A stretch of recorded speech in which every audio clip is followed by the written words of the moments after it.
All right, now we're on. All right, well, welcome everyone. We will call to order this meeting of the Finance Committee. It's October 3rd. Bill, would you do the roll call, please? Sorry, Bill. Bocos, Here. Jackson, Here. Nairo, Here. Larman, here.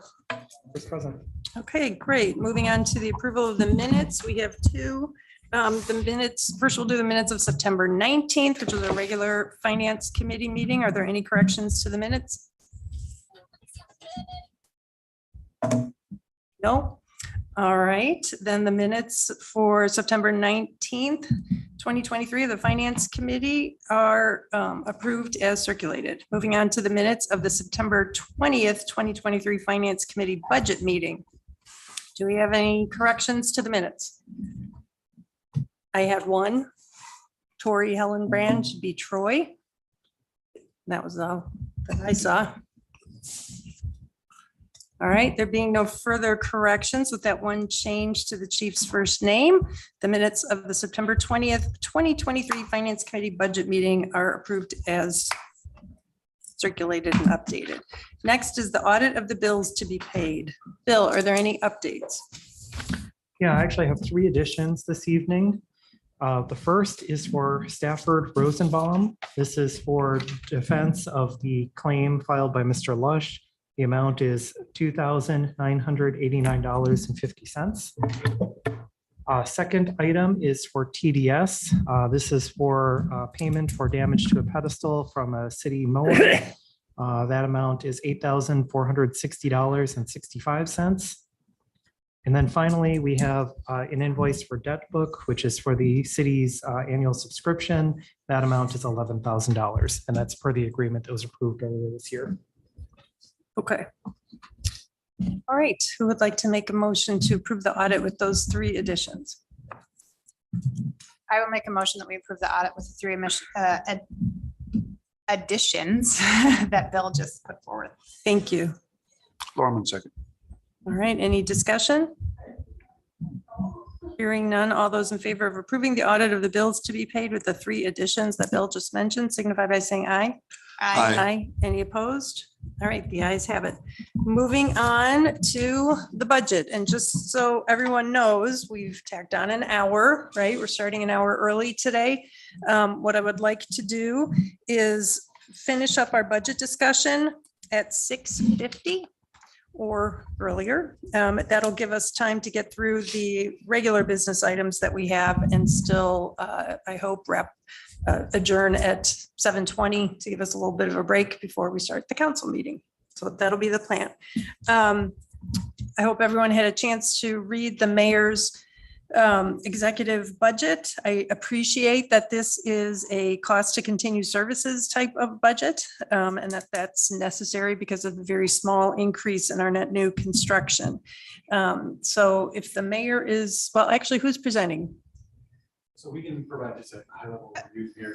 Mayor's on the right. Might I suggest that we take on the other items on the agenda? So, and then leave the budget discussion until the mayor is present and at the end of. So there's 1, 2, 3, 4, 5 other items that we could move forward. Okay, the mayor's on her way. All right, good idea. Okay, so without objection, we will move on then to the regular business items, starting with resolutions. Resolution 2023-49, requesting exemption from the Dane County Library tax. This comes to us from staff. We approved a resolution on the same subject last year on October 4th. It's an annual thing. Who would like to move approval? I will move approval. Do I have a second? This is Jackson. I'll second it. Okay, great. Any discussion? I just have a question about our ability to project what it's going to be in the following year. Is there a reason that there's such an overage if this is a recurring charge every year?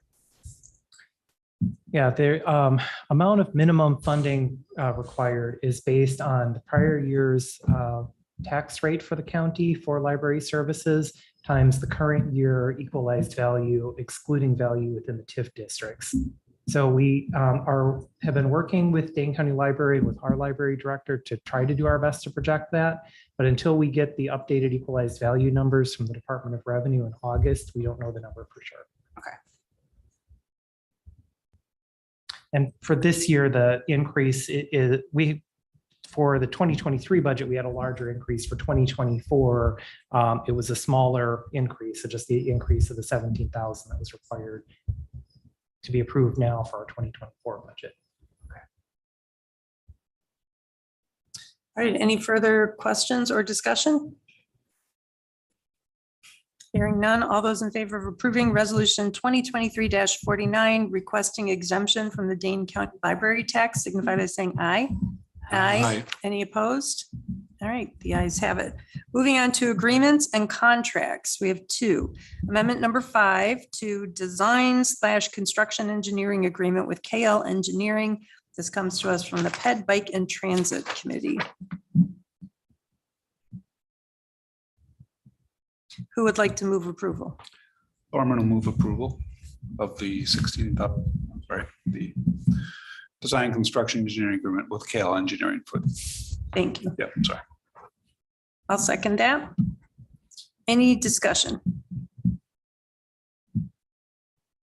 All right, hearing none. All those in favor of approving amendment number 5 to design construction engineering agreement with KL Engineering signify by saying aye. Aye. Any opposed? All right, the ayes have it. Moving on to the first amendment to agreement between the city of Middleton and Hamel, Green and Abrahamson HGA Inc. for the police headquarters battery design project. Swocus, I move approval. Thorman second. Thank you. Any discussion? All right, hearing none. All those in favor of approving the first amendment to agreement between the city of Middleton and Hamilton, Green and Abrahamson for the police headquarters battery design project signify by saying aye. Aye. Any opposed? All right, the ayes have it. Moving on to bids and quotes, we have two. First is the approval of bid of $16,520 from Wolf Paving for minor paving work at the runway at Middleton Municipal Airport, Maury Field.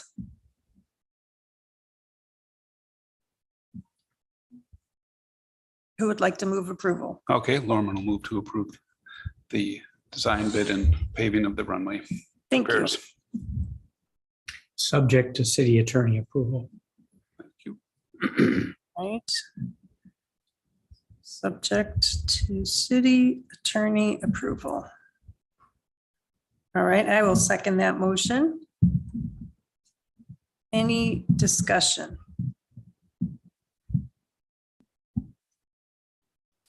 Just in case there's any questions from council, it's minor work to repair some sinkholes at the edge of the runway near the kind of where the area where the culvert is. Because this project is under $25,000, we're able to go with one bidder, and we posted notice of that in the newspaper per the requirements for posting. And if this is approved tonight, we'd work with the contractor to schedule it yet this fall. Okay. All right, any questions? Hearing none, all those in favor of approving the bid of $16,520 from Wolf Paving for minor paving work at the runway at Middleton Municipal Airport, Maury Field, signify by saying aye. Aye. Any opposed? All right, the ayes have it. Moving on to the award of bid for $369,000 to Eagle Point Solar LLC for battery storage project at Middleton Police Station. This comes to us from the Sustainability Committee. This is Swocus, I will move approval. Thank you. I will second that. Discussion. I had a question. Actually, I had two. Abby, I don't know if you'll be able to answer. I was just curious, what's the duration of the power that will be available through the battery storage system if we have to go into islanded mode? Sorry, I don't know the answer. I can check in with Kelly though, if you want to go to the next agenda item. No, that's fine. It wouldn't make me change my vote. And I can just follow up with Kelly because I also wanted to ask her if she had talked to any of the references, specifically Bayfield County, because I know they were listed as a reference for this type of project. I don't know the answer. to that either, I'm sorry. All right. Any questions, comments? Hearing none, all those in favor of approving the award of bid of $369,000 to Eagle Point Solar LLC for battery storage project at Middleton Police Station signify by saying aye. Aye. Any opposed? All right, the ayes have it. While we're waiting for the mayor to come back, I had a question for Alder Wokus and I think Alder Jackson. So a couple months ago, I think it was July, we made a request to LNO to prepare a draft description of what a combined personnel and finance committee would look like. And today was the date to have it back. And I was just wondering about the status. Yep, there was some lost in translation to our city attorney, and it has not been drafted as of the last LNO meeting, and we discussed it not at the meeting, but he is looking into it. Okay, thank you. And the mayor is back. Would you like to take your seat up here so that we can discuss the budget? So now we will move back to our main agenda item, which is the budget, starting with the presentation of the 2024 proposed executive budget. And Mayor, I don't think you were, you weren't in the room, and I don't think you were listening on Zoom when I said, I do appreciate that this is a cost to continue services type of budget, and that is necessary because of the very small increase in net new construction that we had. So thank you for working with the city administrator and finance director to prepare this. And who would like to present? Finance director, just to give a high level overview, of the changes that are in here compared to the budget book that you saw at the last discussion. As the mayor mentioned in her transmittal letter for this is meant to be a tool, meant to be fostering discussion amongst the finance committee members. We understand that there may be some differing opinions and priorities on things that you'd like to see funded or not funded, as the case may be, to meet our requirements under the tax levy. So that's what this is, and it's really to provide a tool to help discussion this evening. Bill, if you want to just give ask the finance director just to give a overview of the operating budget decisions and then the capital. And then there's a separate sheet that was included talking about how the ARPA funds will be utilized in strategic areas. Thanks. Yeah, thank you. Yeah, there's the three sheets that highlight the changes from the requested budget to the proposed budget, which is a scenario. We wanted to collectively work together to take the operating budget request, which had requests about $1.5 million more than revenue, and put together a scenario to show how to balance the budget based on the tools and the revenues that we're projecting at this point. Did something similar on the capital side to try to show a capital budget with $4 million of targeted capital borrowing, and then the third sheet that shows the utilization of the ARPA funds. Just to walk through the information here, I understand the format is new for several members here and kind of a new process we're using this year. What we wanted to do for this evening is not try to recreate all of the documents in the hundreds of pages that were provided by the departments in their request, but really focus on the budget initiatives and capital projects and highlight the proposed changes from the requested budget. So looking at this operating budget decision matrix, the summary at the top shows where we are with the requested budget. Revenues just over 25 million. Expenditures about 26.5 million, and the gap of just under 1.5 million. Proposed budget has a balanced budget with revenues and expenditures that are equal, and then showing the adjustments and the change from the requested. So there are several changes that are proposed on the revenues, and then going through expenditure, which are organized by department and then by initiative. And we've listed all of the initiatives on here, even items that are not changing, so that everything would be available in one document. And kind of the coding and the color coding on here in this yes, no column is if it is a Y showing in green, that means that item is included as originally included in the requested budget. So for property taxes, the increase from 2023 to the 2024 budget is $171,063. That is our allowable increase under the levy limit, which is at 1.1%. So there's no adjustment in the proposed budget. Looking at the second line, there is a yellow with an asterisk. That means that this item is included, but the dollar amount has been modified from the original proposal. And in this case, the hotel room tax for the general fund portion of that was included in the department request to go up by 11,000. Based on the history and looking at where our first and second quarter of this year are, our feeling was that it would be reasonable to include a 4% estimated increase versus a 1.8% increase. And so that would be an additional $13,000 in revenue. Just looking at an example of an item that's not included, if we go down to expenditures under administrative services, item number 2, human resources generalist. This is a new position with a cost of $88,000. That item has a red and an N, meaning that that is not included in the proposed budget. And as the city administrator had indicated, and the mayor in her transmittal memo, it's a cost to continue services budget. We were looking at the reality of a 1.1% increase in the property tax levy limit, and knowing where inflation is at and personnel and benefit costs are.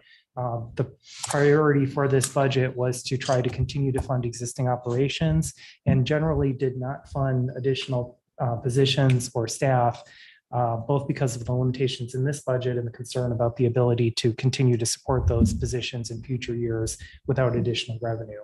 And the hope that in future years, if there's additional revenue or additional levy growth, there might be more opportunities to address those.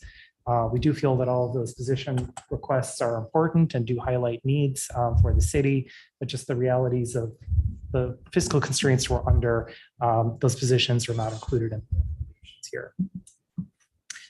We do have this available as a spreadsheet. So if the finance committee is interested in looking at different options and scenarios, we can bring that up and look at scenarios kind of on the fly during the meeting of what it would look like if different things were in and out.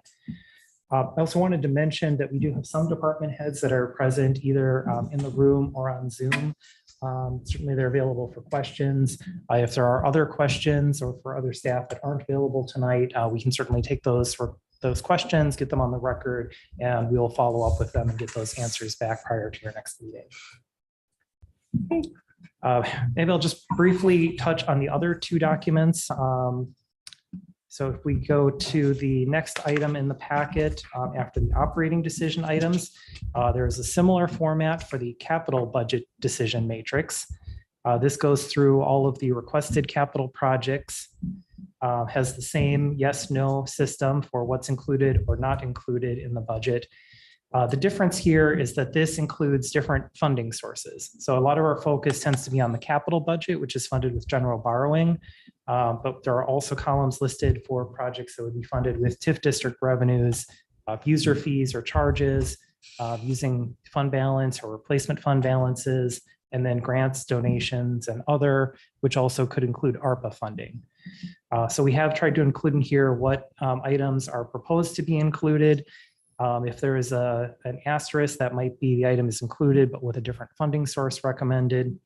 And this shows one scenario to get to that target of approximately $4 million, which again is a target that's not a requirement, but that's generally following what our projections have been for capital and for debt service.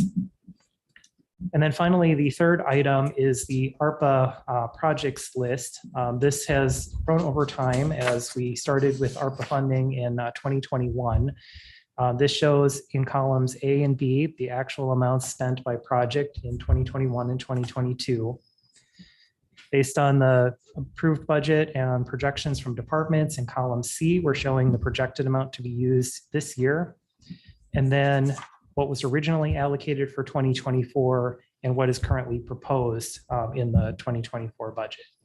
So if adding all of the yellow columns together over on the right here, this would be the total actual and projected use of ARPA funds by project. You can see there are some additional items on the bottom, which are new items that are proposed uses of ARPA funding, but the goal to try to utilize essentially all of our ARPA funding by the end of 2024, when all of those funds are required to be obligated. So with that as kind of an overview, we'd be happy to address any particular questions on any of these areas or rationale for any of the recommendations. available for questions or wherever the finance committee would like to go next.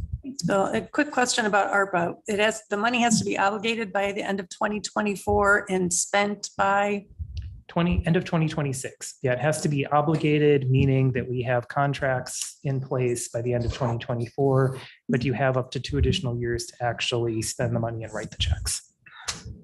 okay, thank you. All right, and who would like to, starting with the, let's start with the operating budget. Does anybody have any questions? I appreciate learning that in addition to the folks in the room, we have some other people online that we can ask questions of.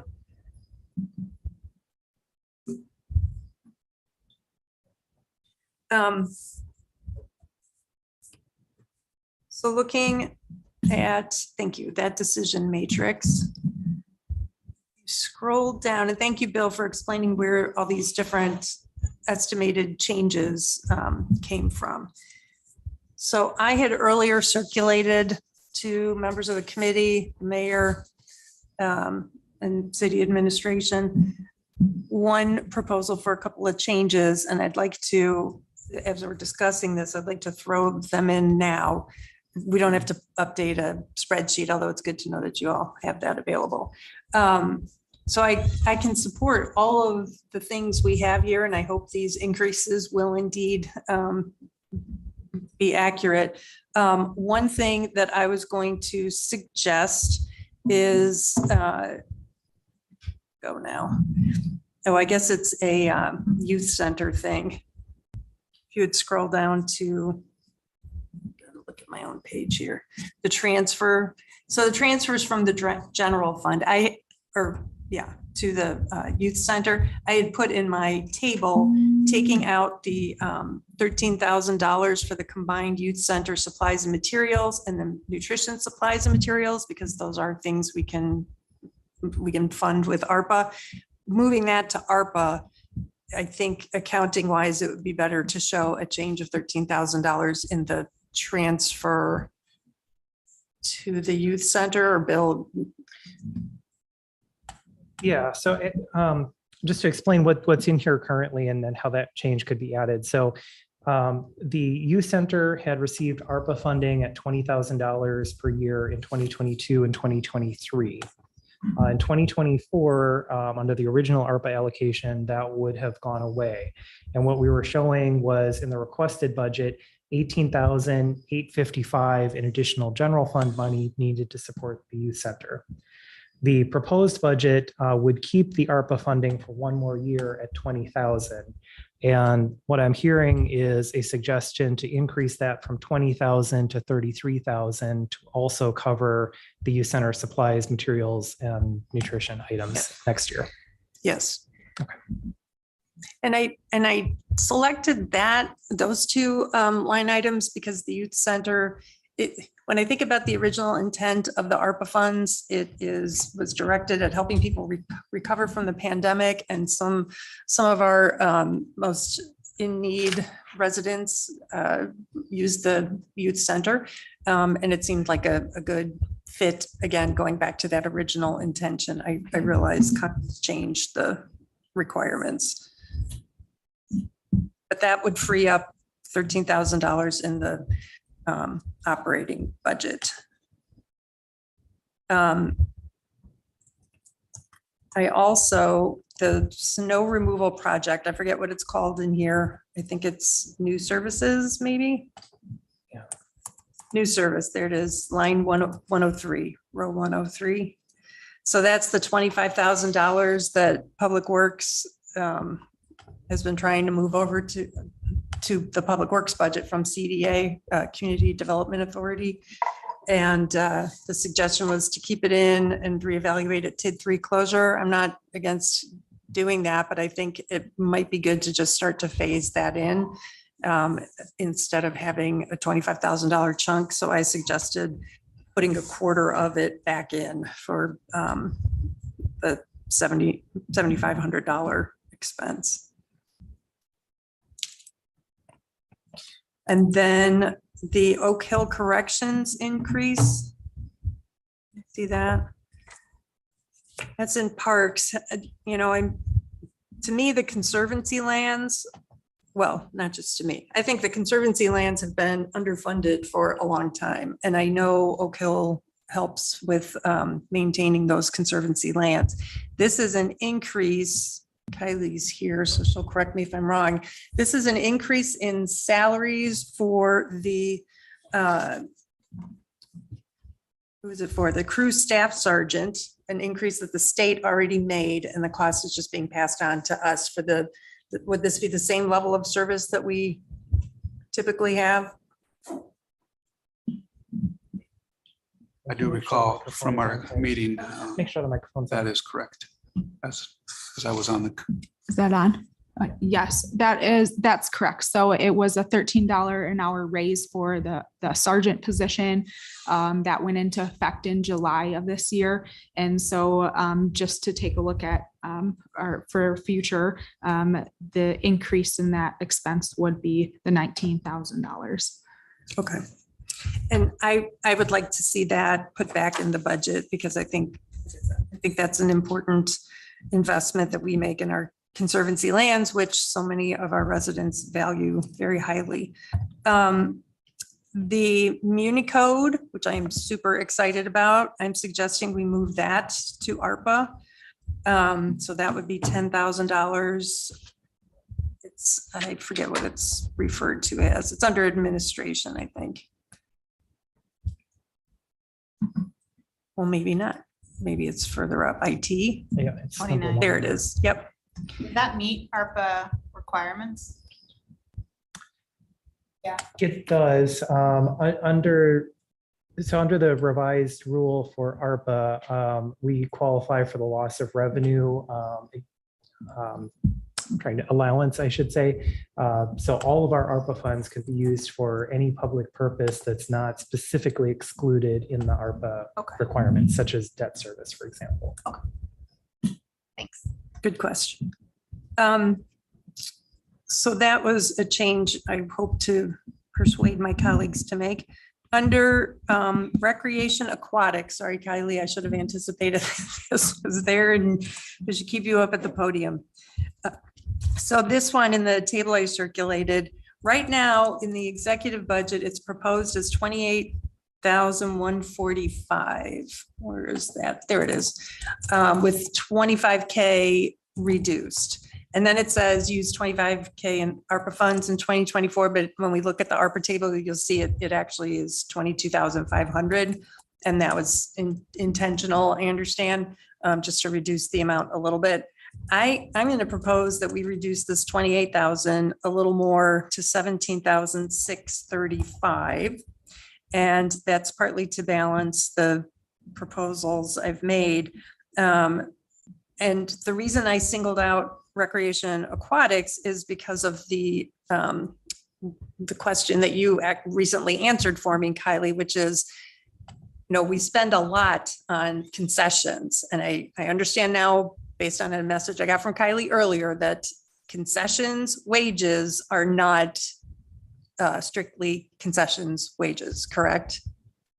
It's so Alders, if you look at the budget request, you will see that it looks like we operate at a $33,000 loss on concessions. If you total the wages and cost of the concessions themselves, and you subtract out the revenue that we generate. But can you explain why that is not necessarily the case? Yes, so the account line item is labeled as concessions, seasonal concessions for payroll, and we take all of guest services. So all of our staff that works at the front entrance, our assistant manager that flexes between concessions and runs both the front of the house and the concessions. So it's a combination of all of our guest services team for that payroll and FICA. And then also our expenses for concessions don't just lie within our concessions merchandise account line item. We also do repairs for the facility or utilities for that operation. So there's some other mixed expenses that come out of that. But if we did want to separate concessions out specifically, we can work on that model in the future. But So can I ask a simplistic question? Thank you. Yes. Thank you. Bottom line, concessions is the person or persons who are working in the area selling soda and candy and fun stuff like that, as opposed to other people who are at the front checking people in, taking their fees, handing out, I don't know, hand out towels nowadays, whatever, other operational elements to the aquatic center. This is, shall we say, an added bonus to being at the pool, is going over and being able to get a concession, a snack. And it's not profitable, correct? No, I would say that it's the whole facility as a whole and the concessions we subsidize for the operations of the Well, facility. I guess what I'm saying is, if we were just to isolate the business operation of selling Oh, yeah, concessions, correct. snacks and treats, are we making money on it? Or is It's it- not a revenue producing. Yeah, okay. no, So if we were to eliminate that as a expense, and I guess unfortunately the persons that go along with it, that would leave money for more vital operations like keeping the place clean, maintained, checking people in, safety, whatnot. yeah, I would have to provide you a little bit more thorough of an answer. Sure, But I'm not asking you to do that now. yeah. Okay. But I would disagree or that concessions are a vital part of the operations when kids are there for the day and our families are there for the day. We also have licensing that covers that operation. And so just taking a look at it's not Yep. or removing it, I would. And you agree. can't bring snacks and food into the pool, I'm assuming. If you your brought own. snacks in, we don't allow snacks and food to be brought in. It's a licensing of our Sure. facility. And then It's a safety. thing. Got it. if we did do that, we can definitely explore that, but just the cleanliness of our operations does come into play. And then is that more efficient if we're Yeah. cleaning or spending time to Right. do that? So is that kind of where you're going? Exactly. Okay, Yeah. thank Because I trust that the golf course, that accounting is done so that you can see the costs and the revenues from food and drinks. And when I was doing that for the aquatic center, I get that we subsidize the center itself, and I'm all for that. Because I think that is a service that people can rightfully expect from the taxes they pay. But I don't agree with subsidizing concessions. And I wonder if, there is a way maybe to allow people to bring their own food in and confine eating to the same area where they have to eat now and just change get a change to our license to allow that. But again, like my colleague said, we don't expect you to do all these things right now at the podium, but it's good to have this information. I think that might be something that the Parks Committee can discuss before. I think that would be a wider implications of removing that program from the aquatic center than just the four of us here. I know a lot of families that will take their kids there in the summer, and every 45 minutes, there's a pool check for 15 minutes. Yep. What are those kids gonna do? You're gonna go to the playground, but that's for the wee little ones. All the middle schoolers go over to the concession stand and get a piece of pizza and an ice cream. So I think maybe we look at what we're offering to cut costs. If it's really such a concern. But I would say that it does serve a purpose within the community. I would highly suggest that there's actually some ARPA funds, because I know that in the summertime, there's people that use the pool as a place for their kids to go and be somewhere supervised for a couple of hours. So I would highly suggest that we continue to at least provide some sort of food option at the Mhm. pool. And just to be clear, I wasn't suggesting that we get rid of it. I was just suggesting that it's something we should look at for the future, because if it is a money loser, just the concessions themselves, then we need to figure out why, and do we want to increase it? It And sounds like having a more itemized, a more detailed Yes. finance on it would help. would help a lot. Yep. Bill, is that something that can, and Brian, is that something that can happen to start tracking the next year, the concessions, the actual concessions, wages and FICA and merchandise expenses so that we can compare revenue and expenditures? Okay, so again, I wasn't suggesting that we eliminate the recreation aquatics amount of, well, it's 28,145 in the executive budget. I suggested reducing it by a little less than $10,000 to 17,635. And then the last operating budget item that I am proposing is to show the municipal court elected officials' wages. Right now it's at 14,400. The alders and mayor and city administrator know I'm circulating a resolution to try to increase the compensation for elected officials because it has not increased since 2007 for the mayor and the municipal judge, and since 2008 for the alders, and that's an awfully long time to go without an increase.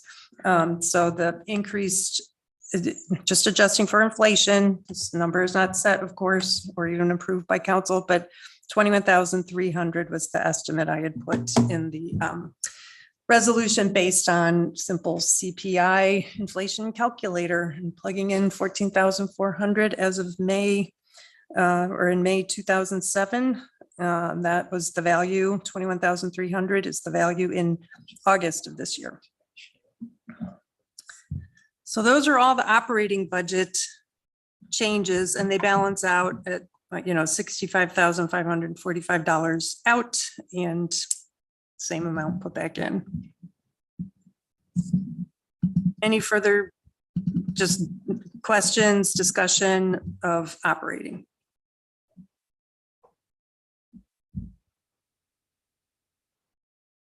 Anything the directors would like to share, either in the room or online? Are you talking about what you're proposing as budget alternatives or the budget the executive budget as proposed? The general fund operating budget right now. Either with or without the things I suggested. All right, well, we can come back to this one. I have a quick question. Sure. Regarding the, yes, the new positions that are not getting funded. Can you just explain to me again about the, I can't remember the code for it, the money that's coming from the legislature next year and what that money can be used for funding? Yeah, there's a supplemental shared revenue payment from the state. It's about 541,000 in additional funding that can be used for law enforcement, fire, EMS, emergency communication, and then public works. And I believe there's a transit piece to that as well, or the general areas. That is included in the numbers that we have for the budget. Can you go up to the revenues, Diego? In the line 3, state shared revenue. So the requested budget had the increase of the 541 some $1,000. The reason for the additional increase in the proposed budget is there's a piece of the shared revenue which is based on utility assets within the municipality. And as the value of those assets go up, we get some additional aid. So that's what the additional 28,000 is for. So that is a firm number from the state for both that supplemental shared revenue as well as that utility aid component. That's already included in the budget to balance the budget. And kind of high level, what we're looking at, property taxes, which is our biggest source of revenue, only went up by 1.1%. So even with the additional state aid, revenues went up about 3%, which is not as much as our personnel costs based on where we're seeing inflation right now. So essentially those funds are being shown in the budget. We did look at a calculation because there is a maintenance of effort provision for that additional money.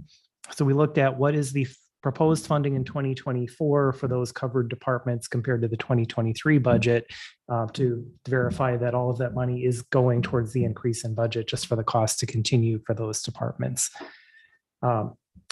Just wanted to add that the final details on the maintenance of effort provision have not been written yet. So that is our best guess from our understanding of the law of how that is going to apply and that we would be in compliance. The league and this Wisconsin Department of Revenue have a working group that are going to be looking at that question.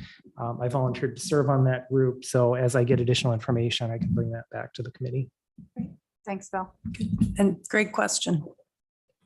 Yeah, for all of us, I think I was telling Brian and Bill earlier, I see these documents it's like reading music. If you know how to read music, you can tell what you're looking at. If you're really good at it and a musician, you can hear the music in your head. I'm like able to read music with this, but I know Bill hears the music in his head when he looks at all this stuff. So if anyone has any questions about what we're looking at, please don't hesitate to ask. Okay, well, why don't we go on to run through the capital budget, because we can always come back and discuss more once we get through each one of these files. So this one, I definitely do have some questions for Sean. Would you like to take the podium?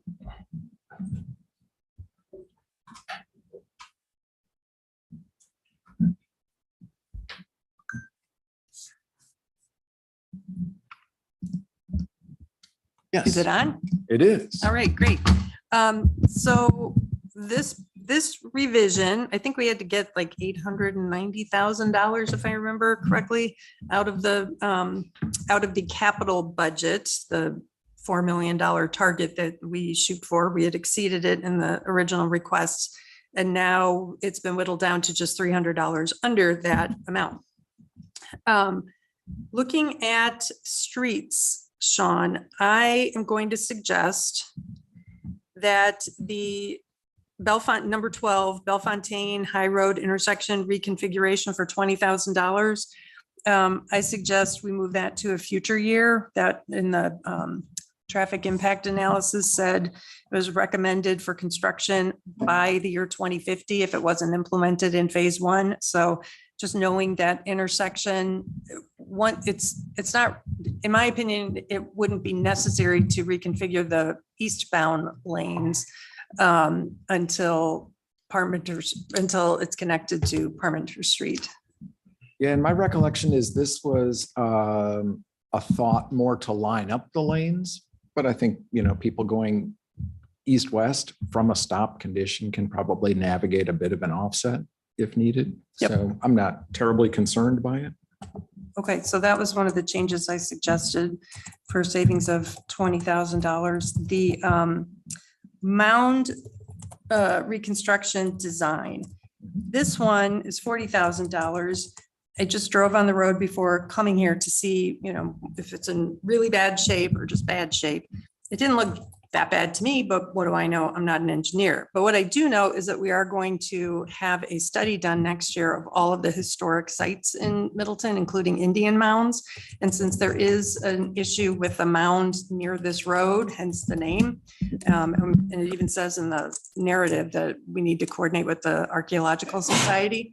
It seems to me we could wait until 2025 to do that, because whatever survey is done probably will be done next summer, and that doesn't leave a lot of time for getting the results and designing accordingly. So would there be a strong objection to bumping mound reconstruction design to 2025? I mean, everything has a cascading effect, but offhand, standing here today without looking at the 5-year plan, no. I have some concerns with what staff can accomplish next year anyway, with what we do have going on. So that might have been one of those that was on the bubble anyway. Okay, I think that's a really good suggestion. Having done the site visit last year, there is actually some question over where the road should go. okay. Um, Yeah. I think it's a very good idea. Another one that I'm looking at, and I didn't put this in my table, I'm just thinking about it now, and that's the Clark and Lee reconstruction redesign, also for $40,000. We postponed this from last year, and I don't see a reason not to postpone it another year. Well, and actually, this is one that we did complete the design, but we didn't yet budget for the construction of it. But at the Public Works Committee, there was talk about Changing the- reopening the design to Mhm. include different bike facilities on, I think it was Clark Street, but Yep, I no, think you're it was right. Clark Street. So this would be effectively just redesigning what's already designed. I'm inclined to put this one on 2025. Alder Wilkes, you're on Public Works too. I wasn't there for this discussion, so I don't recall firsthand what was discussed. You said this is for the reconstruction, and this is for the redesign, not for the actual construction. This would not, include any construction. Question would be is, are we paying for redesign after we've paid for a design once already? That's what it sounds like. That's the proposal. So we paid once for redesign, and did we do the work? The design is completed, yes. Okay, but we're paying again?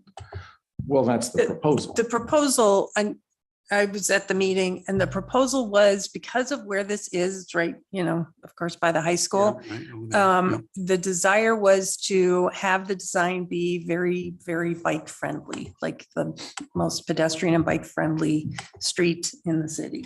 And implement some of the things that you see. Well, I mean, the designers would put it together, but some of the suggestions were to do like the parking lane that's moved out from the curb so that the bikes. This is the little street right along Clark goes right. Yes. And it ends right at the Conservancy there. Trail. Yeah, it has that cul-de-sac Yeah, up cul-de-sac. by the creek corridor. So, yeah, so we paid Yes. money once for redesign and didn't do anything, and now we're gonna do it again. It's a pretty standard design, right within the curb lines. It does add sidewalk on both sides of the road, or would result in that.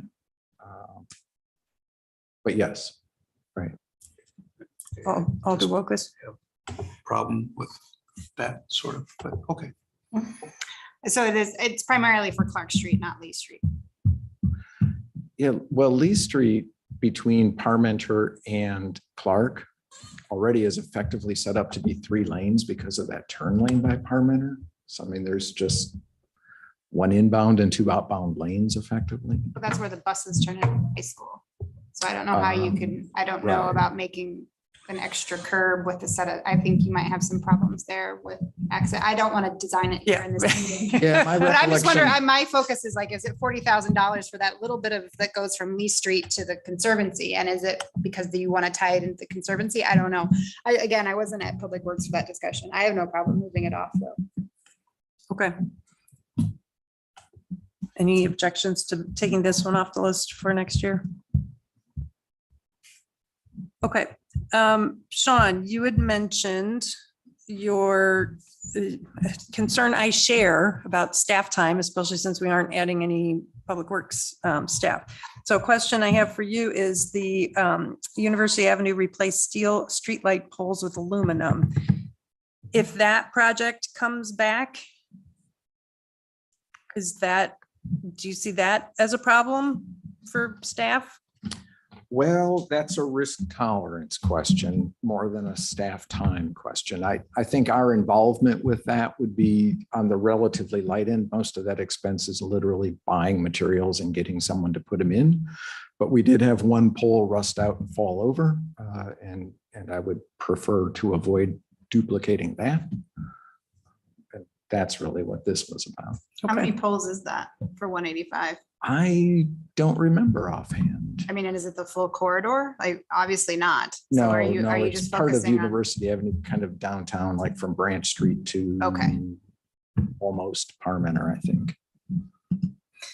So let me ask this, because I was going to propose in my table that I shared with the committee has us putting half of that back in, 92,500, and I argue too that it's safety related, it's also energy related, so I wanted to restore half. If we take out Clark, that frees up $40,000, so we just have to find another 52,500. And that brings me to a couple others that Alders I didn't put in the table, but I have some questions about. The Elmwood traffic calming design. Sean, does the Elmwood neighborhood have a neighborhood traffic management plan? There was some input, especially when the trial was pursued with the temporary roundabout downtown here. And then people were interested over toward Maple Street, further east. Certainly at Park Street, there was interest, but it didn't seem to coalesce on any particular spot or any particular feature. And it was one of those things that seemed to be going in circles and chewing up staff time, which we just don't have. So Yeah. if we want the time dedicated for cohesive discussions and design, that's what this is in here for. Okay. And the reason I ask is because, you know, Alder Lorman and I share Old Creek Road as a neighborhood, and they did submit an actual application for a neighborhood traffic management program.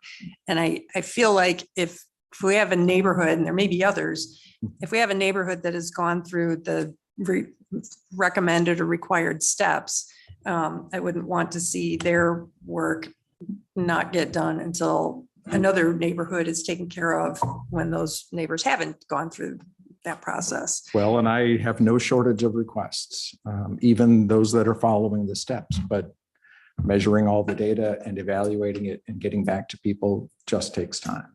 Yep. And I believe the Old Creek Road section, I believe, is also much smaller than this Elmwood one. So I think it was the size of it that was restricting people from putting together a full, it's a Sure. large section of road, and there were many actors that were interested in seeing parts focused on. So I think there might have been, I think just biting off that big of a section of road was slowing them down. That's a good point. Well, if we did take this one off for next year, that would free another 25K, which puts us 25 or 27,500 away. The last public works streets thing I'm going to ask about is Kenyon resurfacing. So I just drove down that road and it's 3 cul-de-sacs. I know, I'm assuming this is up because it's next year in the 5-year plan. I know we have a system for modeling, with all the different inputs on the condition of the roadway. And so this one's up for next year. What are the options? Could we do the design next year as we're doing for Parmenter, the design 1 year and then the work the next year? Yeah, it's really limited design work for a resurfacing. We're mostly at this point milling roads and putting new blacktop down and doing some base improvements with the gravel as needed and certainly other utility work. But it's pretty light on the design end, but it is one of the things, if we need to shift money elsewhere, resurfacing is an easy enough thing to move back because of that. It's a 1-year thing instead of a 2-year thing in our programming. Okay. Question, has this street been pushed back already? In the rank I- order of, I don't remember. I know Okay. we've been shuffling things Yeah, around that's what because it's been shuffled. in addition to the points criterion that we use to help evaluate which roads should be treated, we're also looking at the overall dollar amount of the roads program. So we're trying to infill things. More expensive resurfacings may have higher points, but they're too expensive to fit in. And others might be too small to maximize the $2 million cap. So. Yeah, I mean, I guess I have 2 points. One is the mayor has made it clear in a program in terms of we're going to commit to, staying on track with getting our streets repaired. And I lived on a street that was pushed off for many, many years, and it got pretty bad. And the concern from there was the water seeping below the surface and then damaging the infrastructure under the street to some degree. Sure. And this road was part of this, I'm sorry, Dave. go ahead. So I'm just, I sympathize with us trying to find some money for some other things, but at the same time, if we need to stay on track to keep streets moving along to avoid more damage, something worse that would turn it into a more expensive project, that would be my concern if we move something off. And that's what makes your job tough, right? Oh, no. Everything needs to be done. No, I mean, I'm a facts person. I go to an engineer and an engineer says, this is a problem. And this is my professional advice, fix it. You know what? I'm going to fix it. I'm going to spend the money and fix it. Otherwise, I mean, that's why I rely on, that's why I'm the lay person sitting up here. So ask an And I engineer. get that among roads, Mhm. but if something else in the city that's not road related needs money, that becomes the tougher part to say, well, do we need this road resurfaced more than we need these steel poles to turn into aluminum? Or, Yep. some other. So, and that's why I would say, it sounds like, the pole is rusting and falling down and it's a light pole. That's critical infrastructure and safety. We got to fix them. If the street is okay, it's just not great. And nothing's going to get harmed by putting it off another year. But these light poles are really important. Plus we're going to be doing some LED upgrading, brought our whole system. Then we just want this to be right and last. So we get the new poles up, we get our LED lights in place, we're good to go. The street, it's okay. It's not perfect. It's got some bumps, but kids aren't riding their bikes through potholes and hurting themselves. And we don't have people complaining that they're damaging their cars. Well, those are legitimate. That depends on the things. day too. Yeah. Yeah, right on the day. Yes. You never hear complaints. I know. That's just my point. So if these poles are important, we got to get them fixed. If the street, it's a need, but the poles are more important, I support getting light poles replaced, whatever we got to do.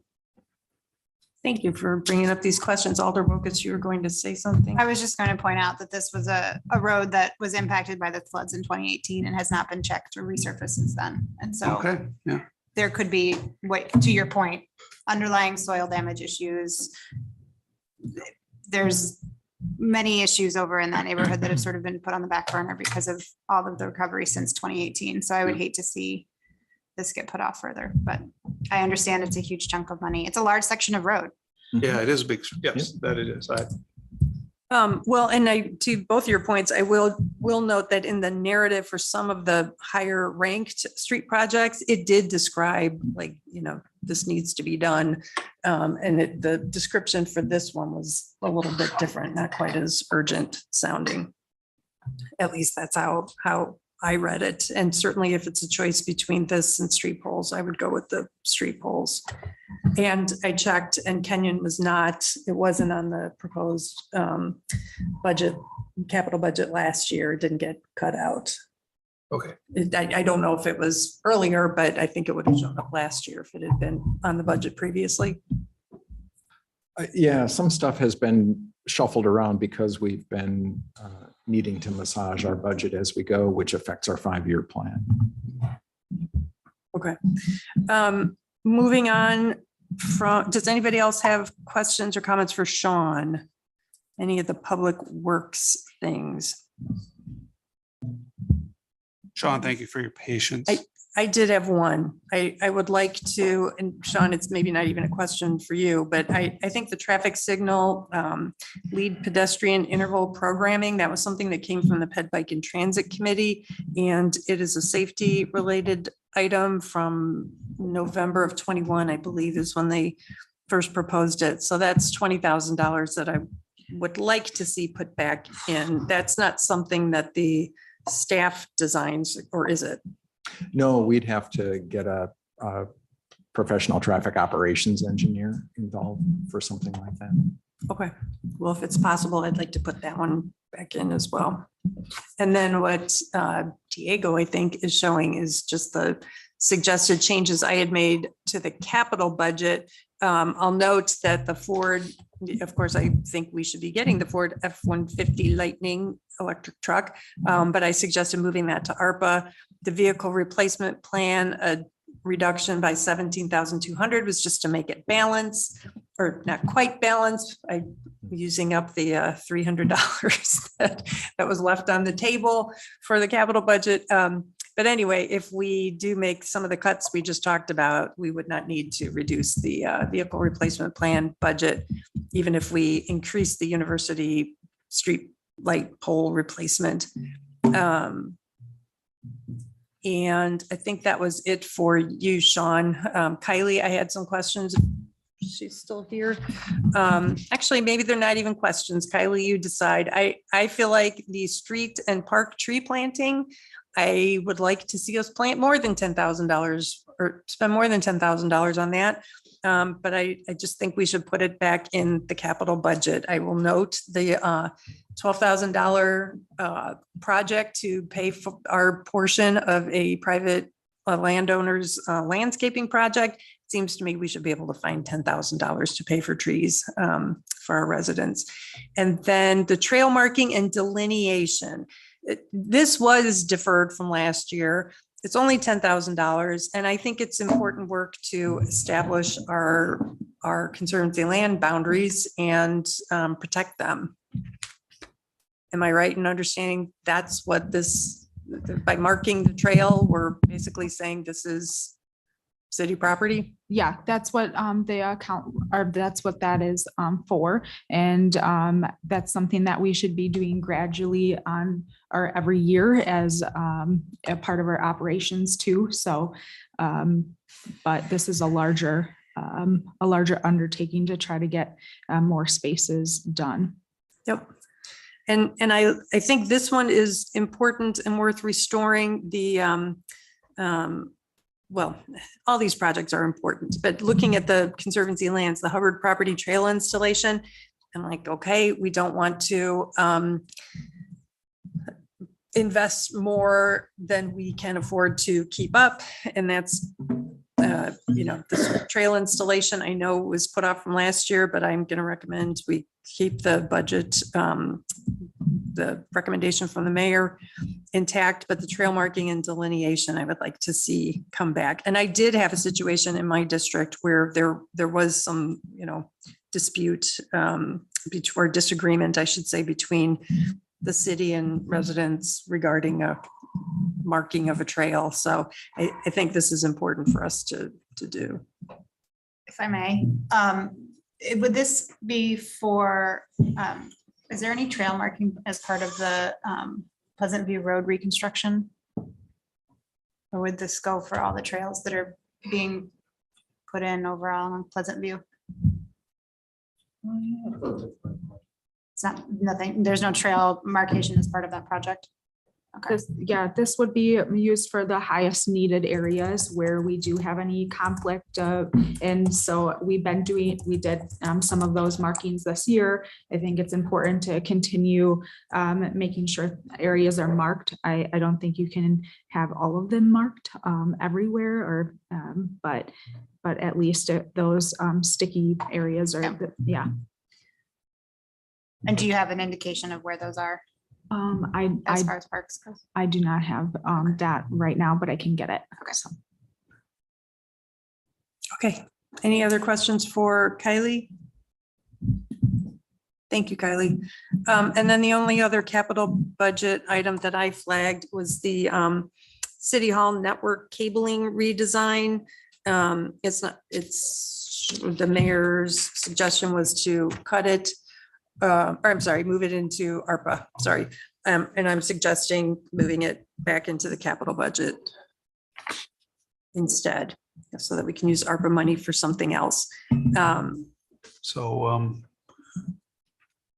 Yes. It's an infrastructure project is what it is. I'm just wondering if it would be an appropriate place. And then we could, we'd still have more money than left in our capital budget to get some of these other things done.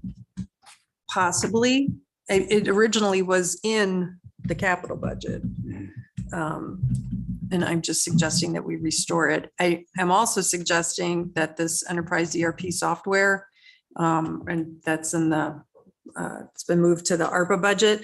I'm suggesting that we not do that next year because the software itself is estimated at $500,000. It's going to be a couple years before we can invest that much in a project like that. And so it seems to me to make sense to hold off on the RFP, which is what this 50,000 would fund, hold off on the RFP until we are closer to the year in which we would actually make the investment in the software.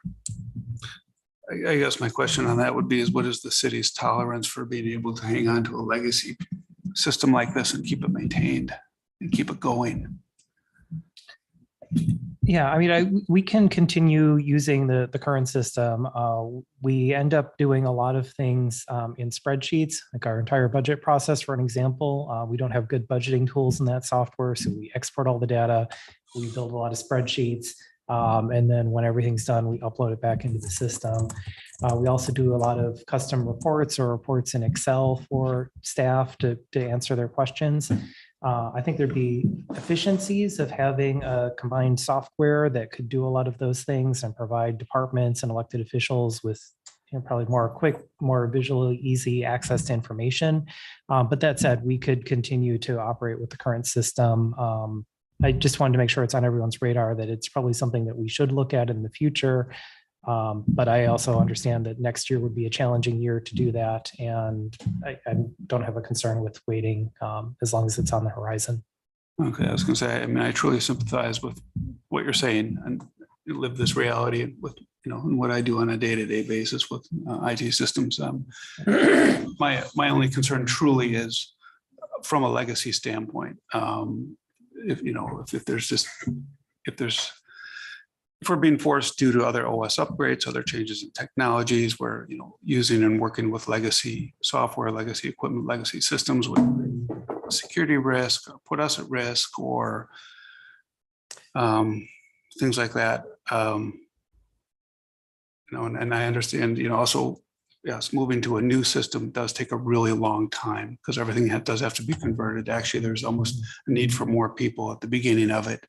And then once it's up and running, we also have to live with the ongoing costs of it because there will be, and they'll keep increasing our costs from a licensing standpoint, down the road. Just one. Yeah, Get a sense of that. and our current system is supported. I don't believe that it's a security risk. It is a hosted system, so there is a risk with having it hosted locally versus having something that's in the cloud, which is more the common that you'd have a cloud and backed up system if we would go with something new. But I think what's driving it is more having additional features and having some of the additional efficiency that could be achieved by having payroll, HR, and finance all together in something that's easier for departments to go in and view their own information, submit their own budget requests, do what if scenarios, things like that. But as you said, there's a lot of time involved with the conversion. There's an operating cost impact. I think it's something that we should be considering and planning for, but fully understand that next year is likely not the year to do that. So I don't have a problem with taking this off for next year, but it's something I'd like to continue planning for. So the current system is hosted here. So we actually have the physical infrastructure, servers, server room, all that equipment. Yes. And so if we would move to this, would you foresee that infrastructure actually going away? Or would we still have to maintain that physical infrastructure here for other purposes and other systems that we still host? I would have to defer to the IT manager for what impact that would have on our servers if we weren't hosting it locally. I'm just, so I'm sure there's a real cost to just keeping, the equipment here running. The hardware does fail. And I mean, proactively, components have to be replaced routinely, and there's the cost of electricity and the cooling, UPS systems, their time, software licensing. So it might just be something for the IT person to, he should be able to do that pretty easily, is say, you know, this is our cost right now for our current locally hosted system. And he should be able to really give you a good dollar amount, like what he's spending per year to keep those servers in that server room literally running.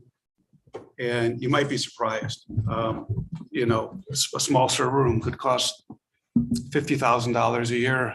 And I'm talking about the electricity it consumes as well. Okay. And then you go, oh, well, this is a $300 system, you know, we might be immediately eliminating $25,000 a year that we're just spending locally. And that also then frees up your IT people to, you know, move in a direction to be more supportive to you and help with these types of things as well. So this, Yeah, we can certainly get more Provide our best work. information and talk with IT and continue to research other options that are out there and try to get a more firm estimate for a future budget. yeah, I mean, the dollar amount, it doesn't surprise me. I'm not questioning the cost of an ERP system. That's not what it's about. I'm just wondering, just your tolerance of, got to do it now, push it off. But then I'm new here, but I know that's the story you always get from everybody is, well, let's just keep pushing it off. I don't want something to get pushed off to the point where it truly breaks. And so I guess my advice is, if you told me, I'm sorry, I mean, this is important to the city. This is why we do what we do and why we do what we do well. And so without these tools moving forward, we're going to start to see a degradation in city services and our capacity to do our jobs. Then you know, as far as I'm concerned, then we have to move ahead and support your request. And like I said, I don't feel that we're at the point where it's critical that it has to Okay. be done in 2024, but I did want to get it on people's radar that we should be looking at this kind of system sometime within the next few years. Okay, keep it going and don't back down. Okay. Great. Good comments. I did have one question for Abby, since she's here.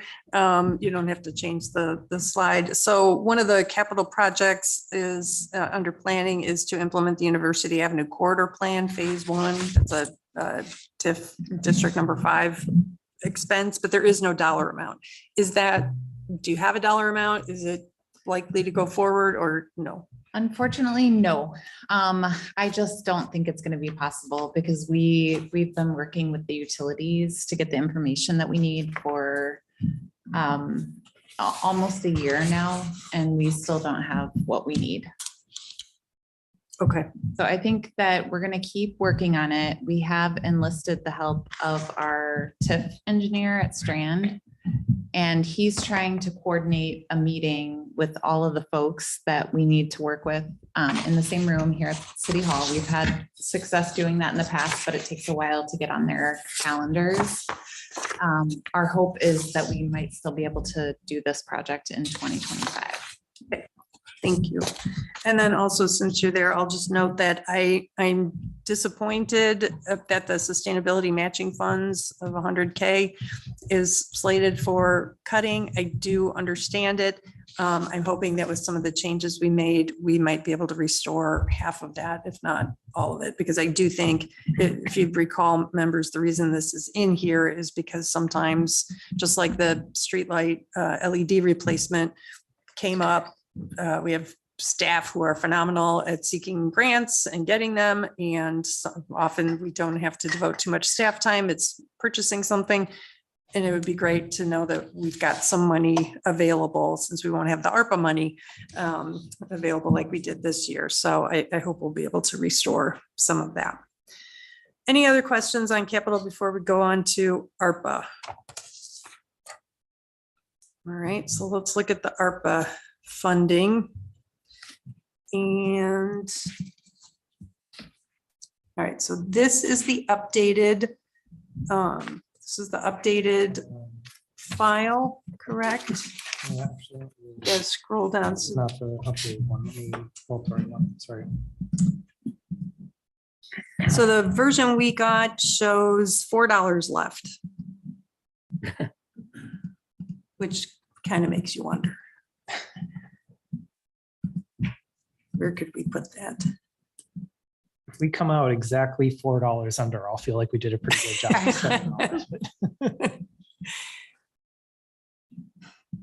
Well, while we're pulling up the file, I will just mention, so if you saw that we only had $4 left, then as I was talking and saying, I propose we put this on ARPA and move this to ARPA.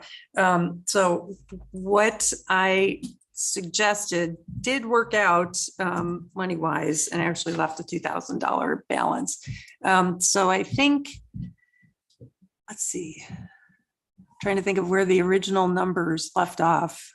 I think it was 19 at one point. We added the new squad car for the police, and that's come in at $80,000. I don't have a final dollar amount for that yet. Okay, just curious. Been a lot of delays with ordering and receiving delivery of vehicles.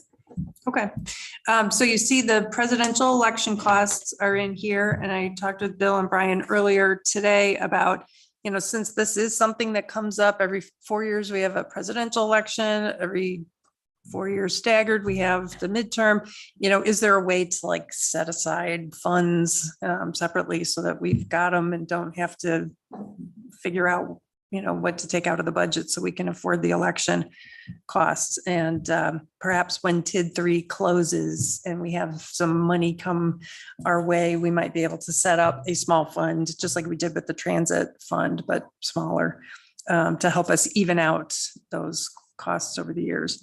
You see the aquatic center maintenance of 22,500, which came originally was 25,000 in the operating budget. This ERP software consultant RFP costs, I'm suggesting we take out for the reasons that we just discussed. The city hall network cabling redesign. If we make the changes to the capital budget that I proposed, there's room for this cabling redesign to go back into the capital budget. I'm very appreciative that the EV infrastructure build out and streetlight conversion to LED is retained and put in here, and also the radio upgrade is important as well. Other changes I would suggest to this table, if they're possible, and their support, would be looking at 6 and 7, the Misty Valley and Hidden Oak stormwater improvements. One of these is in my district. The narrative says it's a 2025 project for both of these. So I'm assuming these are the design costs. And I'm wondering, why would that not go on the stormwater utility, since we have a stormwater utility? So if we can move those, that would be $80,000. I already mentioned the cabling redesign work going back. I would put the Ford F-150 Lightning in here if it needs to leave the capital budget to be affordable. The youth center supplies and materials, as well as nutrition supplies and mats or materials. I don't know. It could be actual mats. That $13,000 can come in here from the operating budget along with the Muni code.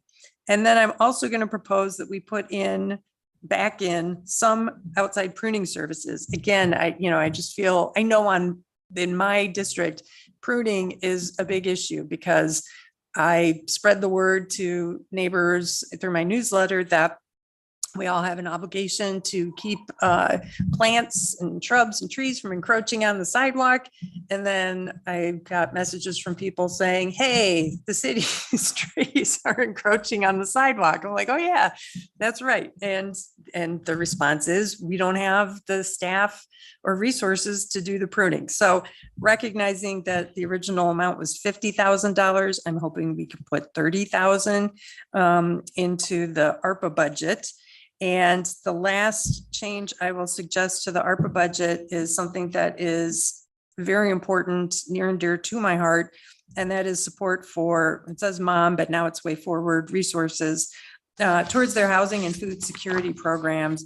I mentioned the original intent of ARPA was to help people through recover from the COVID pandemic. demand at Way Forward Resources at the food pantry and clothing center and for their housing assistance has doubled in the past year. Federal assistance ended earlier this year, and we right away saw an increase in the number of people using the food pantry. And I would note that Middleton's comprehensive plan states one of our values is to strive for fair and just outcomes and opportunities for all people. So I would suggest that we increase the amount of funding to $40,000 from the $20,000 originally allocated. I can tell you that $1 will buy 2 meals for families in need, and $300 would make it possible for people to stay in their home and not be evicted. So it would be money very well spent, and I think it's an important investment in our neighbors. And that's all I had for those suggested changes. Any comments, additions, questions? My question, we can start with, I guess, pruning. Is ARPA really an appropriate place for this? Pruning is just a maintenance item. It's cities, whether there's a pandemic or not, a hurricane, doesn't matter what it is, we have to prune our trees. Could that really be an appropriate use of ARPA funds in this type of situation? Yeah, I think if you use ARPA funds, we do have pruning in the operating budget. If you use ARPA funds to supplement that for a year, that would allow for some additional pruning in that year. But this is our final year of ARPA fund availability. Okay. So then we would likely be back to the base budget for the following year unless there's other new revenue sources that can be found to maintain that $30,000 increase. Okay. But I think, are you asking if there's like a prohibition on using right. ARPA funds? Yeah, there's no prohibition. Okay. So I mean, one of the ways I see use ARPA funds is, for truly something that obviously was impacted significantly, and we're trying to make up for that. My cautionary note: anytime a city is looking to fund a non-for-profit or an entity like Way Forward, is if you fund one, you have to fund all of them. And so I simply urge you to think carefully about that. It's not a judgment call. It's just a fairness call.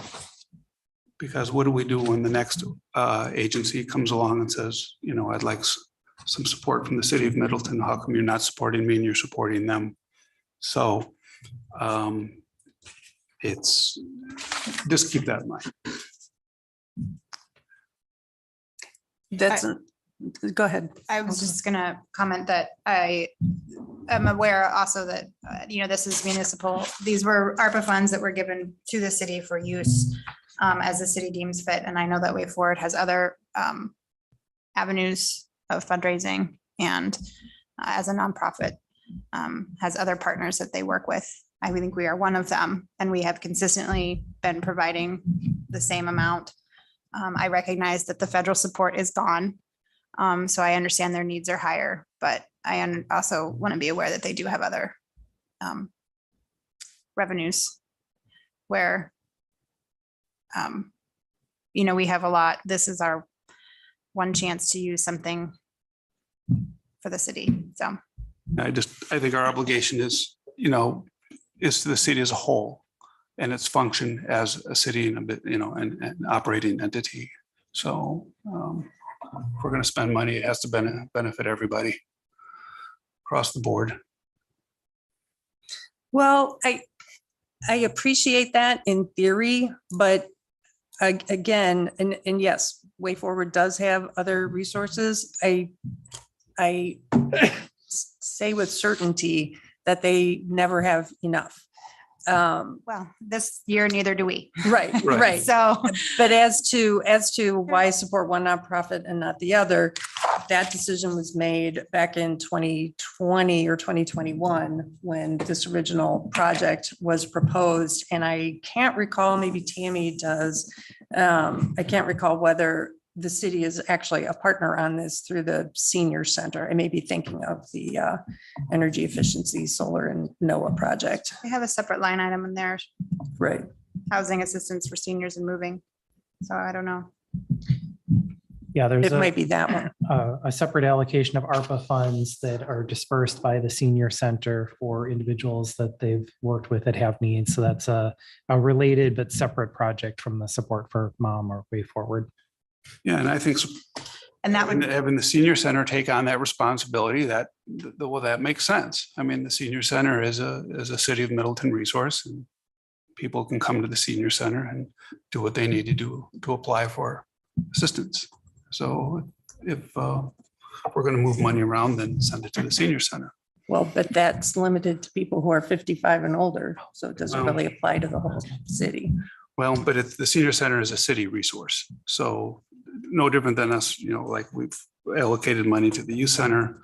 Now we have to allocate it to the people in between. So I guess that would be the aquatic center. Tammy Derrickson is available on Zoom. I think she wanted to make a comment. Oh, yes, please. Go ahead, Tammy. Yes, I do. Back when that first was decided, it was decided as a separate proposal. I know we made one proposal and then moms at the time made the other proposal. And you'll notice up at the top, we have not yet spent all of our funds that are available. So my personal opinion is it probably makes sense to honor the original proposal with moms if you so choose, because that is going to reach people across the board of all ages, whereas we are limited to 55. Okay. Thank you, Tammy. She was breaking up there a little bit. Yeah, no, you got it. It came through. Alder Jackson, do you have an opinion on this? This is physically in your district, but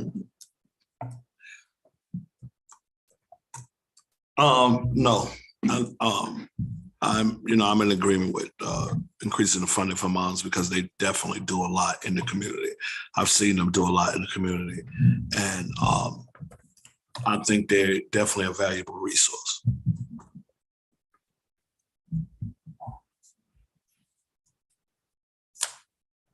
okay. It is 7 o'clock. We have about we have a half an hour, but I'd like to take just 20 minutes to discuss everything and hear from alders and the mayor. Before we adjourn at 7:20, I want to check with everybody about dates for, do we need another dedicated night of discussion of budget? Can we start our next meeting an hour early like we did tonight? So think about that as we discuss. Okay, who would like to start?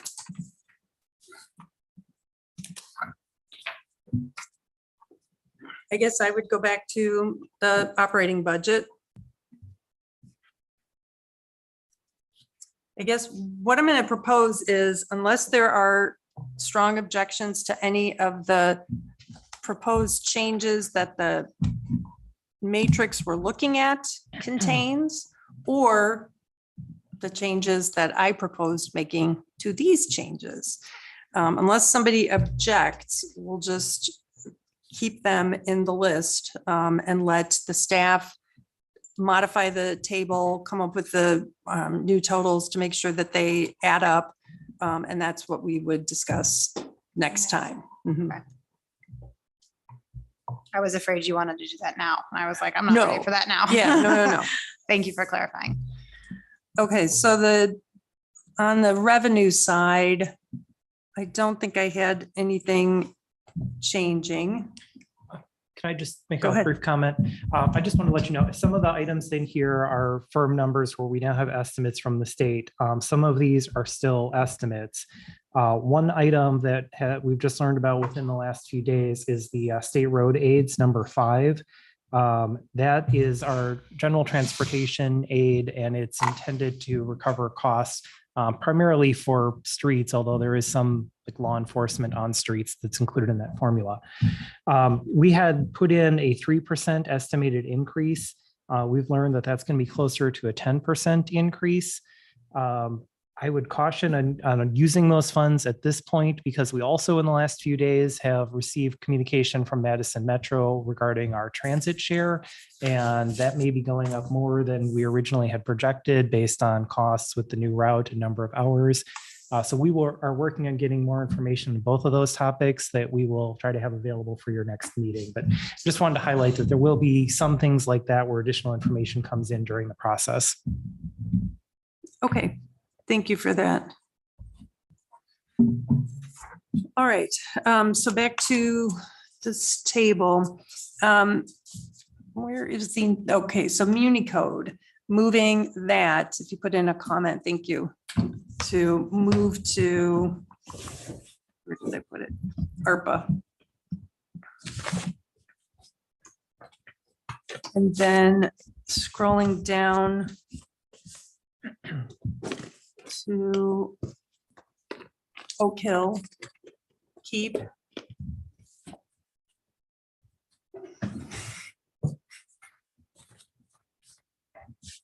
And then recreation aquatics.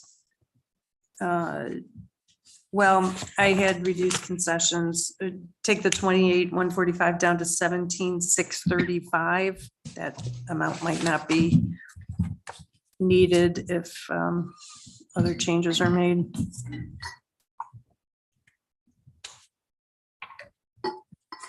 And then the new service, item 9 highlighted the bottom of the screen. Phase in with $7,500. Is there a way that we can clarify it just on the spreadsheet that it's Oh, yes. specific to the shovel, to the snow removal? Yeah. So I guess change new service to downtown snow removal.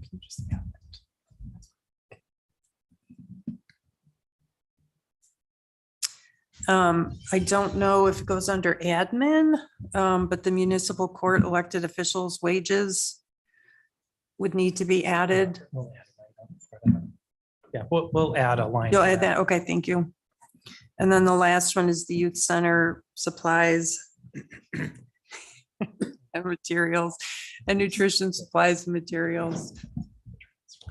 I'm laughing because I literally was picturing kids with like mats and now I'm looking at it thinking, I bet that's short for materials. Madam Chair, can we go back to the Muni code for just 1 second? So I think that's okay for the first year to have that be part of ARPA because it's part of the setup of that system plus the first year of the annual subscription. But just want to note for the Finance Committee that in future years of us, that will have to be an operating item. Yes. Okay. Thank you for clarifying that. So then the transfer to youth center would be, thank you. For B33. Okay. Any other questions, tweaks? If not, let's move on to the capital budget.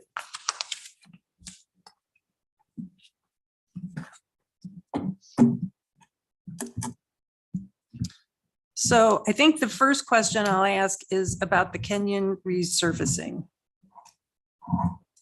Alder Wogus, is that in your district? Yes. And again, I look at the long list plus the other public works related items that our staff will have to tend to. And that's one of the reasons. It wasn't just the amount of the project. It was recognizing all the different things and how busy a year this year was. And some of these projects are carrying over because staff is so busy. So yes, my question is how necessary is the Kenyon resurfacing for next year? As I mentioned, nothing has happened in that neighborhood since 2018. There was a road that was impacted by the floods. I would like to see something happen. I think there's actually several roads in that area that should be addressed. So I would like to see it stay. Okay. I recognize it as a huge chunk of money. I wish, the Lake Street wasn't going to be so expensive, but it is. So. And Lake Street is necessary for water main reasons, correct, Sean? Yeah, so that one can't come out.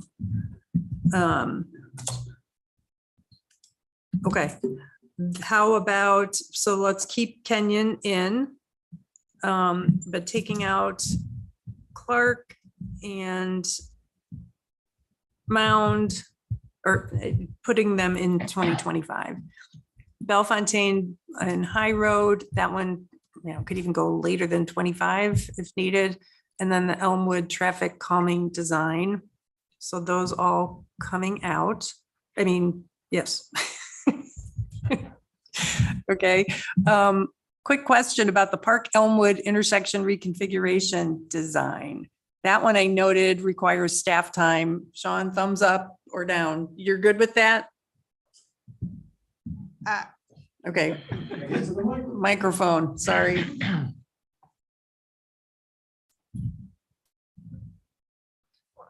The real driving force behind this request was that something be done in terms of traffic calming or facilitating pedestrian crossings at that intersection. Okay. And I think that's going to take outside consulting. I don't think that's going to be an in-house project.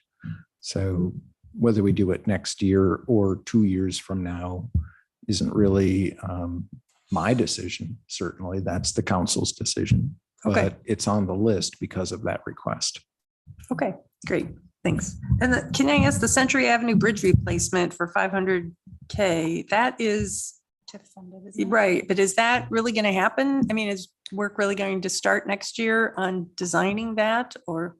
Work started on designing it. Oh, okay. And so this really becomes the right-of-way acquisition portion of it, Okay. which is not being shared by the county, that's city. Okay. And it's only to the degree we need it, but it'll be influenced by the design. So it's a pretty fuzzy placeholder figure. Okay.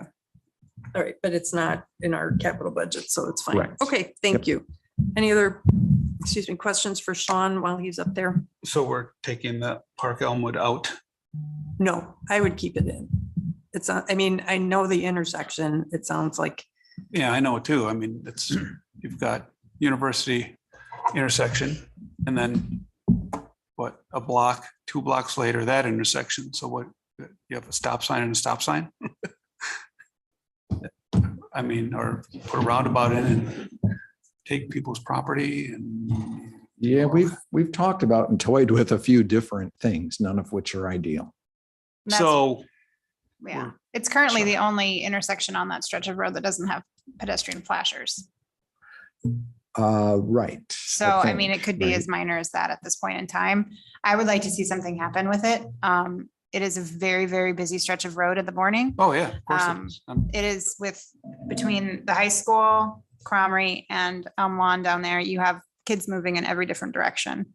And it is, again, one of the only north-south thoroughfares through the city. So, and that particular intersection with the proximity of the strip mall right there. Mhm. There's a lot of pedestrian traffic. There's a lot of bike traffic. There's a lot of traffic in a very tight space. So Exactly. something needs to happen with it. I would agree. Okay, Okay, so scrolling down then, so we've got Mound out, Bellefontaine. The university lights, street light poles coming back. Was And that for the full amount though? Was there any, where is that going to be reduced from 185? I had proposed reducing it, but then we took out 2 or 3 more smaller projects. The Clark and one of the 25K ones makes that 65. So we're getting close to the, I think it's further up in the file. Yeah, so what do we have there? We've got 45 and 80, 125. Well, I think the math will work out that we could put in the entire street light pole replacement. If you want to go through the other ones with adjustments, I can let you know where the running total is at. Okay, so you put in the 185. Oh, okay, so we can see when we get to the bottom Yep. where we stand. And then I suggested moving the Ford F-150 Lightning over to ARPA. Yep. And well, we don't have to tweak I don't think we have to tweak the vehicle replacement plan. Did you put back the city hall network cabling redesign? Yep, that is back in. Okay, trail marking and delineation for 10,000, That's in. and traffic signal LPI programming under Public Works. I believe that is in. Yep. Okay, and then we got the poles and the street park tree planting for 10,000 under conservancy. I think it was, no, there it is. That's at 10. Okay, so where does that put us? We are at 4,144,700. I think that's because that has the full Kenyon still in. Oh, okay, all right. So we wouldn't be able to do all of the steel street light pole replacement.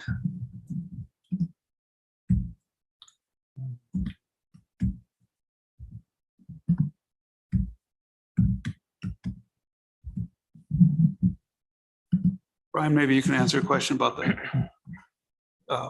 cabling redesign for IT work. Is that, are we talking about replacing a different type of Ethernet wiring? Or are we just talking about there isn't wiring that exists? Or are we talking about? I know a vast majority of the project is fixing the way the building is wired currently. So right now, I believe that IT director had mentioned at the last special budget meeting that there are certain nodes of the system that are in like unsecured locations, like underneath the desk, for example, because it was the way. Oh, okay, so it's really, we're talking about the switches. Yeah, We're talking those, about yeah. that, not the wires, but the actual, okay, that's fine. Got it. Where's the IT? Making sure we haven't missed anything. I think we're about 52,000 over the 4 million target currently. Moved from ARPA.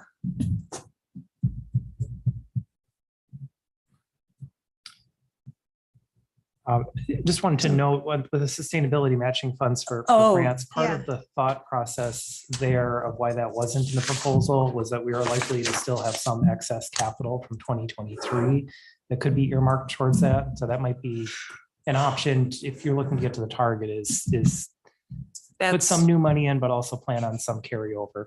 yeah, that's why it wasn't adding up. It's like, I'm sure my numbers added up. Okay, so that's back in there. What happens if you take it out?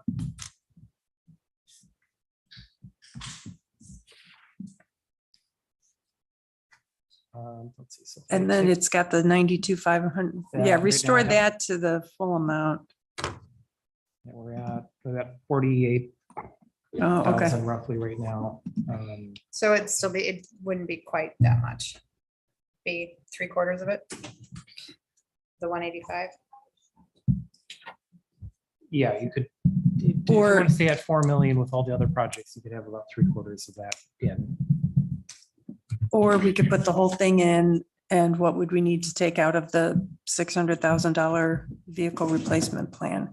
Because if you look at the chart or the table showing future balances, we would have time to make up that amount.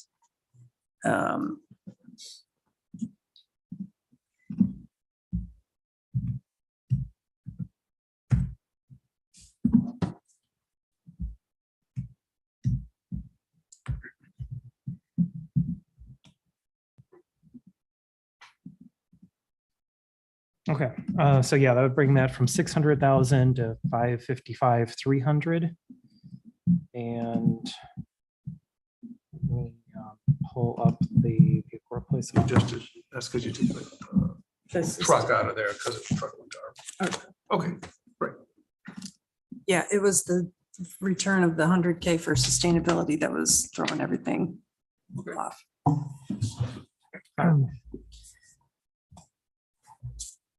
Okay. And then in the 2, 3, 5 minutes we have left, Okay, so there's this is the table in the budget that shows the projected balances for the vehicle replacement fund. So this is showing costs per year. And then in the yellow box, it's showing projected beginning balance plus the budget coming in and any extra money minus the cost for the replacements.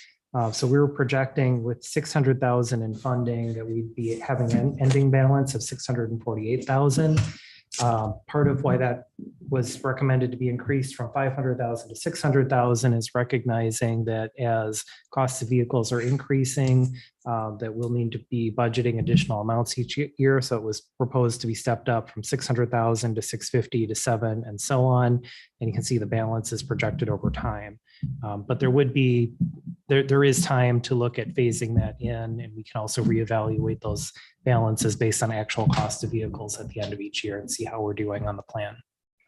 Okay, thank you. And so let's look at the ARPA budget. And then we'll be able to talk about our next step.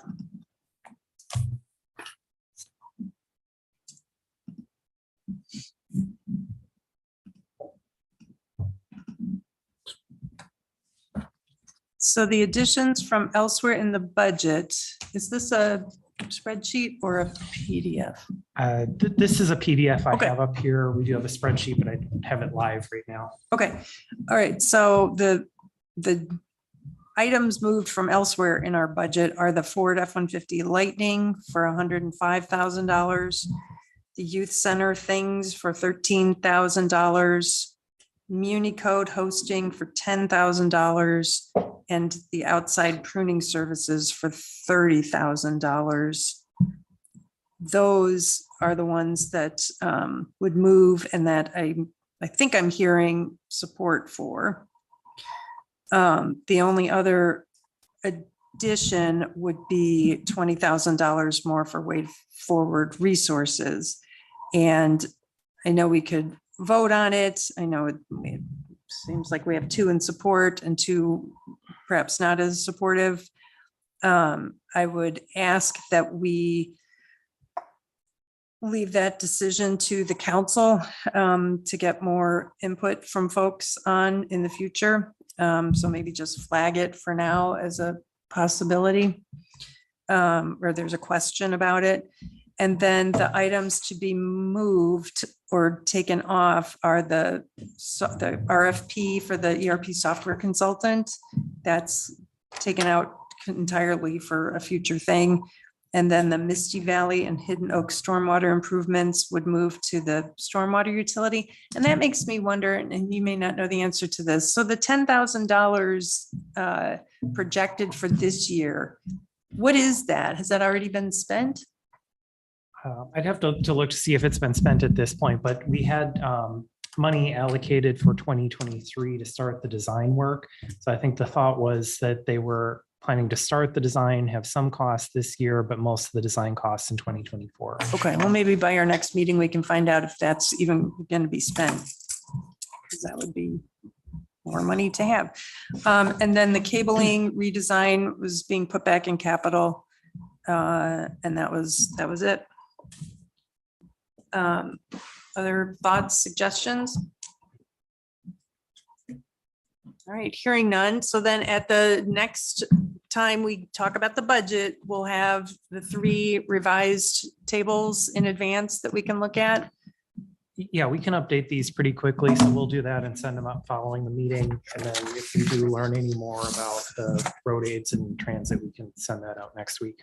Okay, great. And now looking at your calendars, members, how do you feel about, I'm pretty comfortable just starting our, well, I was going to say I'm really comfortable starting our meeting an hour early next time or half an hour early, but I signed up for the 6 p.m. photo shoot. I don't know if We can make an adjustment. Yeah. you can adjust me. Okay, yeah, I was like, hey, I'll do it It right. takes less than that. You'll take it for me. You can get an action photo of me at the mic. Okay, so understanding that I can tweak that time, we could start the meeting. Do you think we need a full hour? you want a full hour? You want to start? Do you know what else is on our agenda? Can you make it a light agenda? We can do our best. Yeah. Okay, so if we started 45 minutes early? It's fine. And that would be 5:45. Yeah, I think we could start at 6. I could make 6. It would be hard for me to be here any earlier. Okay, let's start our next meeting half an hour early at 6, and we'll have those files and all will be good. And Madam Chair, point of information, one item that you will need to do as a body that evening is officially set the At date the date, for the yes. public hearing for the budget. So Thank you for we'll that. have that on the reminder. agenda. Okay, all right. We have reached the end of our agenda. Thank you all for a really good, important discussion. And with that, we are adjourned.